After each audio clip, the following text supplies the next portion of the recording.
الذي فألف بين قلوبنا فأصبحنا بنعمته إخوانا. أشهد أن لا إله إلا الله وحده لا شريك له، وأشهد أن محمدا عبده ورسوله لا نبي بعده. اللهم صل وسلم وبارك على محمد وعلى آله وصحبه رسول الله أجمعين.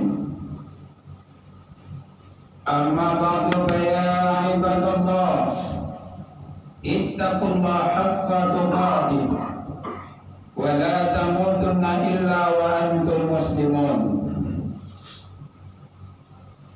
وقال الله تعالى في كتابه الكريم: أعوذ بالله من الشيطان الرجيم، بسم الله الرحمن الرحيم. كنتم خير أمة أخرجت للناس تأمرون بالمعروف وتنهون عن المنكر وتؤمنون بالله. قال رسول الله صلى الله عليه وسلم عن علي بن أبي طالب رضي الله عنه قال: قال رسول الله صلى الله عليه وسلم: يوشك أن يأتي على الناس زمان لا يبقى من الإسلام إلا اسمه، ولا يبقى من القرآن إلا رسمه، ومساجدهم عامرة وهي جراب من الهدى، علماؤهم شر من تحت أيديهم السماء، من عندهم تخرج الفتنة. Sadaqallahul azim. Kaum muslimin sidang yang dimuliakan oleh Allah Subhanahu wa taala. Alhamdulillah, kita bersyukur kepada Allah Subhanahu wa taala. Dengan cinta dan kasih sayang Allah Subhanahu wa taala, dengan rahmat Allah Subhanahu wa taala, kita bisa melaksanakan satu ibadah kepada Allah Subhanahu wa taala. Di dalam kesibukan kita bekerja, di dalam repotnya kita bekerja, namun dengan sebuah kecintaan kita kepada Allah Subhanahu wa taala, kita bisa menghadirkan diri kita bisa menghadirkan hati kita untuk mengabdikan diri kita kepada Allah Subhanahu wa taala. Mudah-mudahan rasa syukur kita kepada Allah Subhanahu wa taala semakin hari semakin meningkat, sehingga Allah keluarkan kita dari berbagai macam permasalahan di dalam kehidupan kita. Allah berikan kemudahan kepada kita, Allah berikan nikmat yang banyak kepada kita, Allah tambahkan rezeki kepada kita. Selanjutnya kita berselawat kepada Rasulullah sallallahu alaihi wasallam, Rasul yang kita muliakan, Rasul yang kita agungkan, Rasul yang begitu sangat kita cintai, sehingga tidak ada yang lebih kita cintai daripada diri kita kecuali hanya Rasulullah sallallahu alaihi wasallam. Dan kala Abu Bakar datang kepada Rasulullah sallallahu alaihi wasallam, "Ya Rasulullah, aku mencintai engkau wahai Rasulullah." Apa kata Rasulullah? "Wahai Abu Bakar, sesungguhnya engkau belum lagi mencintai aku hingga engkau betul-betul mencintai aku lebih daripada mencintai dirimu dan keluargamu." Oleh karenanya kaum muslimin yang dimuliakan Allah Subhanahu wa taala, salah satu bentuk cinta kita kepada Rasulullah adalah bagaimana adanya sebuah pengorbanan hidup kita untuk Rasulullah sallallahu alaihi wasallam, adalah dengan memperbanyak selawat kita kepada Rasulullah sallallahu alaihi wasallam. Selanjutnya, mari kita sama-sama meningkatkan iman dan takwa kita kepada Allah Subhanahu wa taala. Karena sesungguhnya kaum muslimin yang berbahagia di saat-saat kesulitan dalam kehidupan kita, di saat-saat serba susahnya dalam kehidupan kita hari ini, kemana kita akan mengadu kaum muslimin yang berbahagia? Tidak ada tempat pengaduan yang lebih baik. Maka orang-orang bertakwa adalah dia akan mengadukan dirinya kepada Allah Subhanahu wa taala. Maka wa man yattaqillahu yaj'al lahu makhraja, kata Allah. Siapa yang bertakwa kepadaku, siapa yang dekat kepadaku, siapa yang banyak mengadu kepadaku, siapa yang banyak bersujud kepadaku, kata Allah, maka aku, kata Allah, akan mengeluarkan mereka dari berbagai bermacam jalan. Allah berikan kepadanya jalan-jalan keluar yang terbaik bagi kita. Kemudian kata Allah, aku akan berikan kepadanya rezeki daripada arah yang tidak menentu. Kaum muslimin yang dimuliakan oleh Allah Subhanahu wa taala. Kalau kita lihat bagaimana kehidupan para sahabat Rasulullah sallallahu alaihi wasallam, orang-orang yang disebut dengan as-sabiqun al-awwalun di dalam sejarah keislaman, sejarah pergerakan dakwah, maka sesungguhnya mereka adalah yang disebut sebagai khairul ummah. Mereka adalah umat yang terbaik yang dilahirkan oleh Allah Subhanahu wa taala. Sebagaimana dikatakan oleh Allah tadi, kuntum khairul ummah. Di dalam kitab yang lain dikatakan oleh Sayyid Qutb bahwasanya mereka itu juga disebut dengan jinul rabbaniyin, jinul qur'aniyin. Mereka adalah orang-orang yang mensandarkan dirinya kepada Allah Subhanahu wa taala. Mereka adalah orang-orang yang dekat dengan Al-Qur'an, sehingga mereka tampil adalah sebagai umat yang penuh diperhitungkan oleh musuhnya, umat yang penuh diperhitungkan oleh lawannya, sehingga musuhnya adalah yang sangat takut kepada mereka, musuhnya sangat gentar kepada mereka, karena mereka adalah orang-orang yang selalu hidup bersama dengan Allah Subhanahu wa taala. Kaum muslimin yang dimuliakan oleh Allah Subhanahu wa taala. Namun hari ini kita begitu sedih, sebagaimana dikatakan oleh Rasulullah sallallahu alaihi wasallam, kamu nanti akan menghadapi suatu zaman, kata Rasulullah, yang mana zaman itu ada hari ini di hadapan kita. Zaman itu sedang kita hadapi.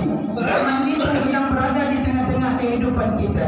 Yang mana tak kala zaman ini berlalu dan ada di tengah-tengah kita, lalu kita lalai terhadap apa yang terjadi hari ini, maka berbagai macam kerusakan akan terjadi di permukaan bumi ini.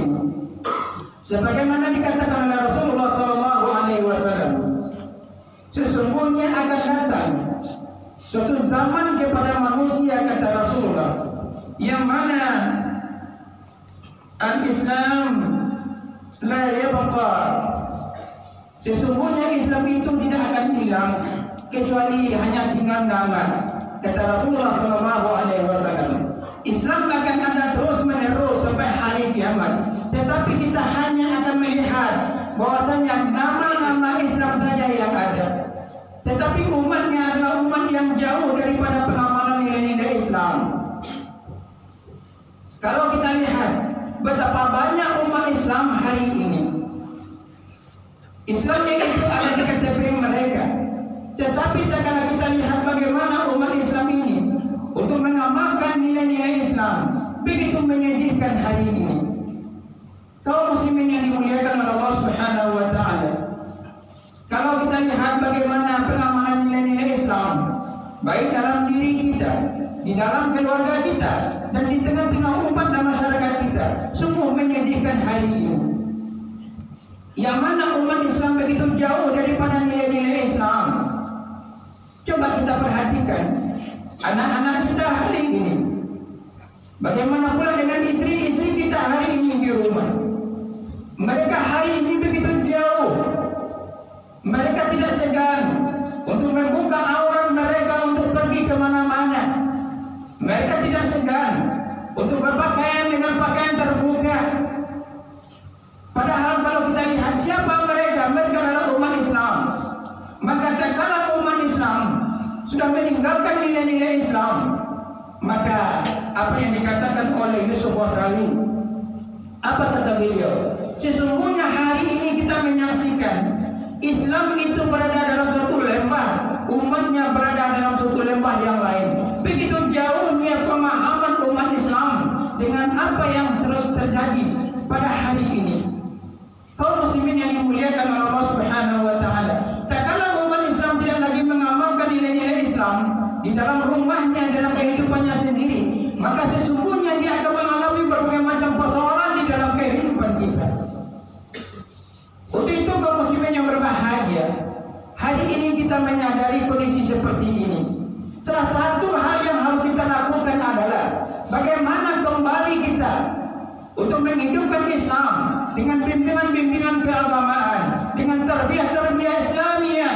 Bagaimana kita mendidik diri kita dengan nilai-nilai Islam, sehingga Islam itu tidak saja hanya sekedar ada di dalam diri kita, tetapi kita mampu untuk melaksanakan Islam dengan sempurna. Yang kedua, kata Rasulullah sallallahu alaihi wasallam, la yabqa min al-Qur'an illa rasmuhu, kata Rasulullah. Engkau akan menghadapi satu zaman di mana Al-Quran itu hanya tinggal tulisannya saja. Al-Quran tidak lagi menjadi satu pegangan hidup bagi kaum muslimin. Padahal kaum muslimin yang dimuliakan oleh Allah Subhanahu wa taala, suatu bangsa akan dihancurkan dengan Al-Quran karena mereka tidak hidup bersama dengan Al-Quran.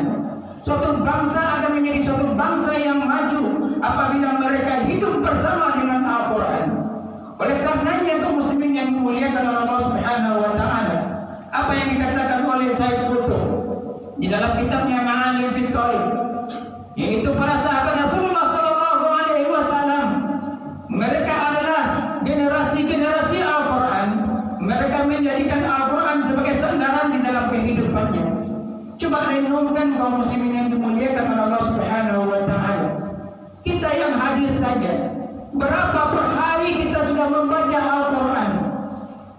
Berapa per hari yang sudah kita baca Al-Quran? Atau sebaliknya, tidakkah kita bersama dengan Al-Quran?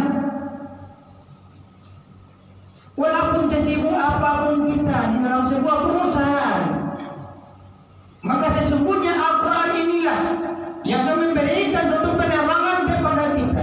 Al-Quran ini pula lah yang akan memberikan satu keselamatan kerja kepada kita. Tatkala apa? Tatkala Al-Quran ini hidup bersama dengan kita. Namun hari ini kita sangat sedih. Al-Quran hanya cukup dengan sebuah perlombaan-perlombaan saja. Tetapi Al-Quran tidak hidup di dalam diri kita. Al-Quran tidak menjadi sebagai huda di dalam hidup kita. Kenapa ini terjadi? Karena kita adalah orang yang al-ba'idu 'anil Quran. Kita adalah orang yang jauh daripada Al-Quran. Al-Quran kita jadikan pajangan saja di dalam rumah kita. Al-Quran kita jadikan pajangan saja di dalam HP Android kita. Tetapi kita tidak membaca Al-Quran. Bahkan yang lebih sedih hari ini kaum muslimin yang berbahagia, tatkala seseorang mau pergi berjalan, HP-nya tinggal di rumah atau HP Android, maka dia akan kembali pulang untuk menjemput HP-nya. Tetapi tatkala Al-Quran tertinggal di dalam dirinya, maka orang hari ini tidak merasa sedih dan tidak merasa sibuk tatkala Al-Quran tertinggal. Inilah kondisi kita hari ini kaum muslimin yang berbahagia. Oleh karenanya, kita kembali menghidupkan Al-Quran di dalam diri kita. Kita menghidupkan Al-Quran di dalam rumah kita, agar rumah kita diterangi oleh Allah Subhanahu wa taala, agar rumah kita diberikan ketenteraman oleh Allah Subhanahu wa taala. Yang ketiga, kata Rasulullah sallallahu alaihi wasallam, yaitu masajiduhum amiratun wa hiya khirabun minal huda, yaitu masjidnya megah-megah. Masjidnya begitu banyak hari ini. Orang berlomba untuk mendirikan masjid, tetapi masjidnya adalah tidak memiliki huda, tidak ada petunjuk di dalamnya. Orang hanya pergi sholat saja ke masjid.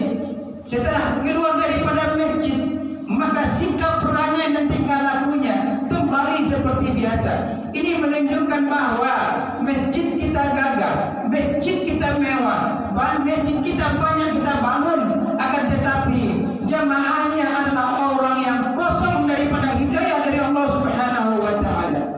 Yang terakhir, kata Rasulullah sallallahu alaihi wasallam, yaitu banyaknya ulama-ulama hari ini, tetapi mereka adalah menyebabkan fitnah.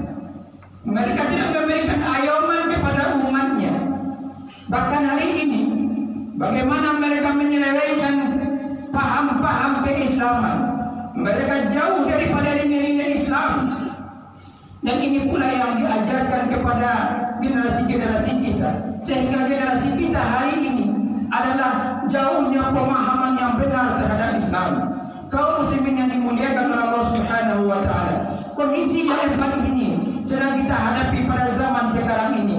Tatkala kita tidak kembali kepada nilai Islam, tatkala kita tidak kembali kepada masjid untuk memakmurkan masjid, tatkala kita tidak kembali kepada ulama yang benar, ulama yang lurus, tatkala kita tidak kembali kepada Al-Quran, maka sesungguhnya kata Allah Subhanahu wa taala, fatarabbasu hatta yatiyallahu bi amri.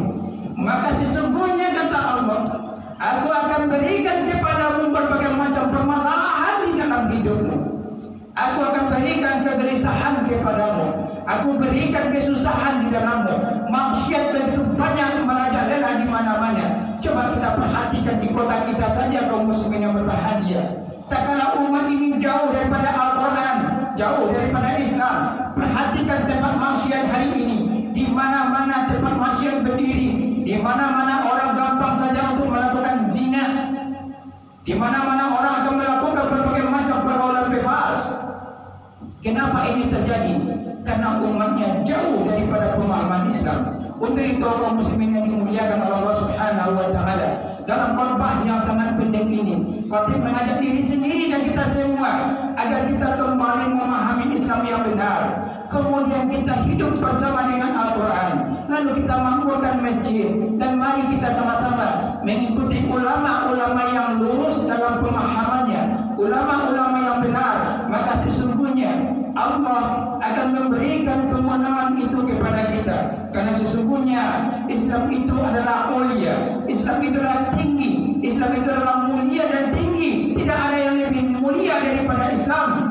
Oleh karenanya, siapa yang akan memuliakan Islam, siapa yang akan meninggikan Islam, maka sesungguhnya karyawan kita yang ada semua inilah yang akan memuliakan Islam ini. Mudah-mudahan Allah Subhanahu wa taala memberikan rahmatnya kepada kita. Fa'tabiru ya ulil albab.